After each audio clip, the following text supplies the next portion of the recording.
特别落任的美国总统拜登12宣布特赦39个非暴力的犯罪者，而且减刑约1500人，创下高日特赦加减刑人数纪录。因为拜登2礼拜前才特赦伊的囝 Hunter， 引起共和党加民主党的批评。这摆的特赦是搁再引起外界对特赦权的讨论。就伫这个月初宣布特赦第一后生亨特了后，美国总统拜登12个特赦39个非暴力罪犯，佮对将近1500人减刑，当创美国总统一日特赦加减刑人数纪录。The 39 people who were pardoned today were mostly convicted of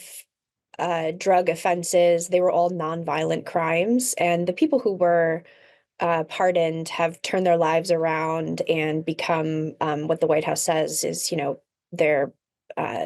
model citizens in their communities. 拜登伫声明中表示，这伫新冠疫情期间为防止病毒地球中快速传播，专做居家加禁的犯人，正做一摆减刑的对象，因为因已经成功融入家庭甲社区，佮证明因值得第一摆机会。进行拜登幕僚的建议，伫准总统川普明年1月就职进前，对部分现任或者是前任政府官员发出预防性特赦。讨论的核心问题之一是，还未对被控罪人发出全面特赦，是不是可能引起政府不当行为质疑，北京也烦恼可能遭到特赦对象拒绝。The president said in a statement Thursday that more pardons were coming.